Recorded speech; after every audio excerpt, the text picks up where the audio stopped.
Mayong buntag. Good morning sa tanan. Karon adlaw gahimo ko ani nga video alang sa pagpamatuod no as a Christian. Mo ni amo ang three major nga patukuranan sa pagtuo nga si Kristo, Dios siya ug manluluwas. Gawas nga Dios siya, manluluwas pa gyud siya no.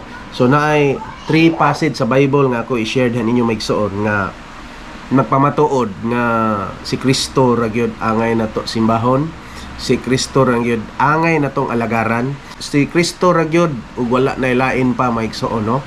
O na nga daghan karon nga mga tinuohan nga nagtuo aside kang Kristo. Pero aning bersikulo ha maigsoon ato ning pamatud-an diri sa balaang kasulatan nga si Jesus dili lang kay tao siya kundi Dios gud siya maigsoon nga maoy nag-create sa tanan no.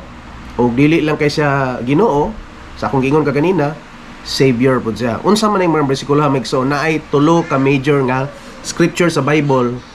Pero daghan ni siya maigsoon pero tulo lang ako i-share diha ninyo karon nga nagpamatuod nga si Kristo Dios siya. Okay, number 1 maigsoon. John chapter 1 verse 1 to 14. Atong basahon maigsoon ingon dire. Sa wala pay nabuhat bisan unsa ang pulong diha na. Ang pulong uban sa Dios ug ang pulong Dios. Verse 2. Sukad pagayod sa sinugdan ang pulong uban sa Dios. Verse 3. Pinaagi kaniya gibuhat sa Dios ang tanan ug walay bisan usa sa tanan nga nabuhat nga dili pinaagi kaniya. Diri sa verse 3 maigsoon, giingon diri nga pinaagi kaniya gibuhat sa Dios ang tanan ug walay bisan usa sa tanan nga nabuhat nga dili pinaagi kaniya. Unsa kuno? Wala kuno'y nabuhat nga bisan unsa nga nabuhat nga dili pinaagi kaniya. No? So kani padaang sa verse 3 nagpasabot gyud nga siya ay nag-create sa tanan. Siya ay nag-create sa tanang binuhat. No, sa universe, sa mga tao, unsay makita sa itong mga mata maigsoon, si Kristo ang nagbuhat. So kani padaan sa kaning John chapter 1 maigsoon, murag deep pa kay siya nga passage, naghulagway nga si Kristo Dios siya, no? Apan kung atong basahon ni maigsoon, gipaingon dire sa verse 4, diha sa pulong ang kinabuhi o ang maong kinabuhi maong kahayag sa mga tao. Ang kahayag na danag diha sa kangitngit ug wala makabuntog niini ang kangitngit. 9. Ang matuod nga kahayag moanhi sa kalibutan aron ang tanan madanagan sa kahayag. Ang pulong dinhi na sa kalibutan, pinaagi kaniya gibuhat sa Dios ang kalibutan apan ang kalibutan wala muila kaniya. No, familiar mo?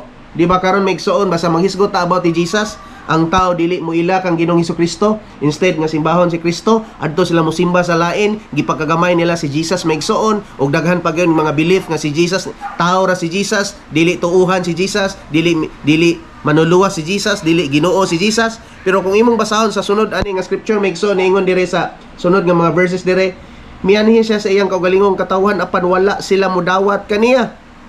Apan katong midawat ug misali kaniya gihatagan niya katungod nga mahimong anak sa Dios. Verse 13, nahimo silang mga anak sa Dios dili sa tawhanong paagi o pagbuot. Ang Dios mismo mao ang naghimo kanilang iyang mga anak. Watch maigsoon sa verse 14, no?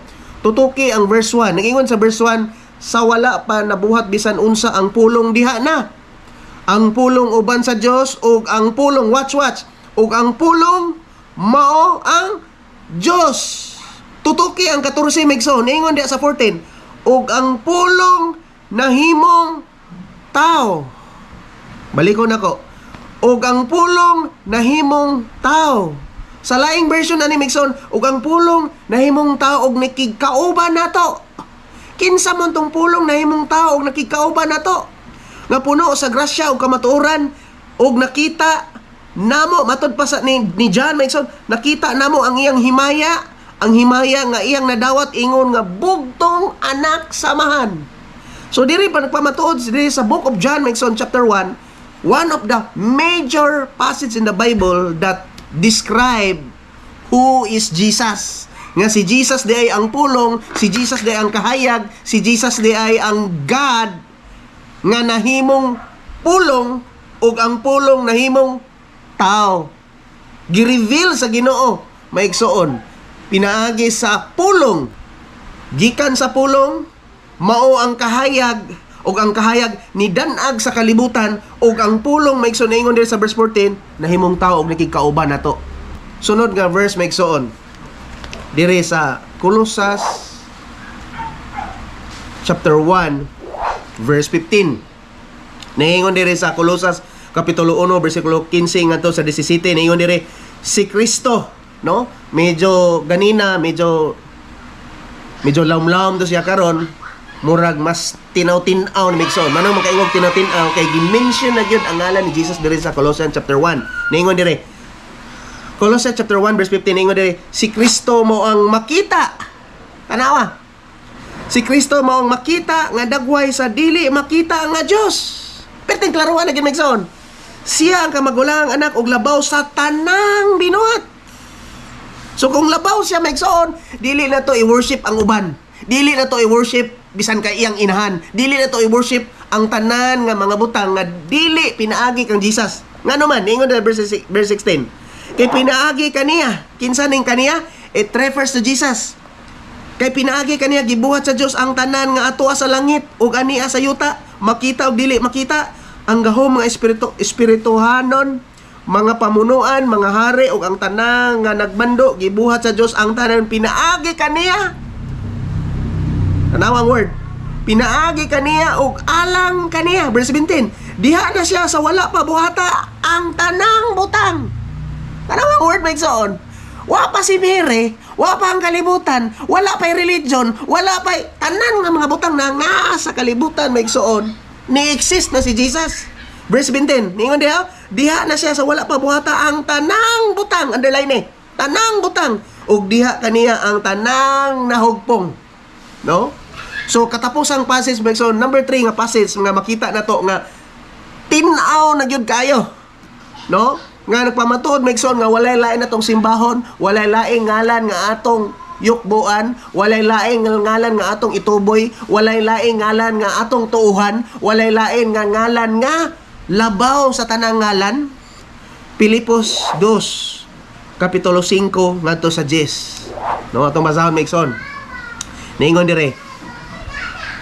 Verse 5, niingon dire, angay niyong mabatunan ang hunahuna ang gibatunan ni Kristo Jesus nga mao kini. Tanawang 6. Watch. Verse 6. Bisan siya Diyos. Kabantay mo?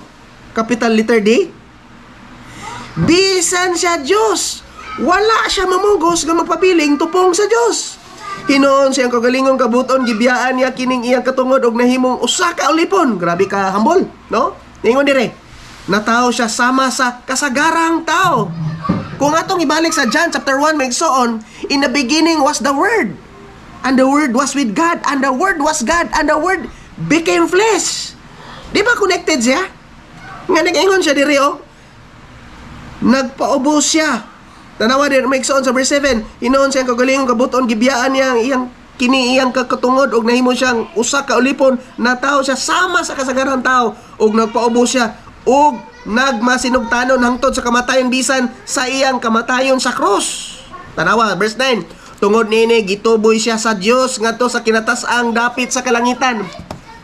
Nawa, ug gihatagan siya ngalan nga labaw sa tanang ngalan. Kani padaan Migsoon nagpasabot nga si Jesus ray atong ituboy. Si Jesus ang atong ibayaw ngano man kay gihatagan siya ngalan nga labaw sa tanang ngalan nga imong gimension nga mga santos. Kundili si Jesus ra gyud ang labaw sa tanang ngalan. Ngano man? Verse 10. No? Kay gitagaan man siya ngalan sa labaw nga labaw sa tanang ngalan. Verse 10. Busa, tanawang word. Busa mangluhod ang tanang binuhat nga atoa sa langit, sa ibabaw sa yuta ug sa ilalom sa yuta, sa pagpasidungog sa ngalan. Tanawa ang word ha. Kinsay pasidunggan, kinsay ludhan.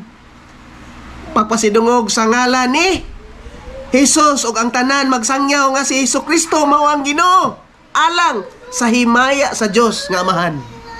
Kining three passage sa Bible kani may pinakadako para nako pinakadako nga proof namo or major passage sa among pagtuwa sa Christian Migsoon. nga si Kristo ra gyud angay natong simbahon. Si Kristo ra gyud at angay natong tuuhan. Ngano man?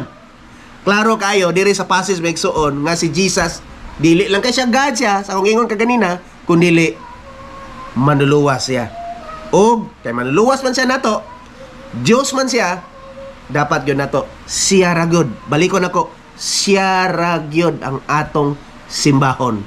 Iha pa gyud nagi-utter siyang mga ngabil megson sa John 14:6 niingon si Jesus, I am the way, I am the truth, I am the life. No one comes to the Father except through me. God bless sa tanan megson. Ug mao ni ako i-share da kaninyo nga napamatuod na si Kristo God siya. Dili lang kay siya tao, kundi God sa megsoon. Ang purpose nganong napakatao siya aron ma-reach out niya ang tao megsoon, aron ta malukata gikan sa kasalanan. God bless.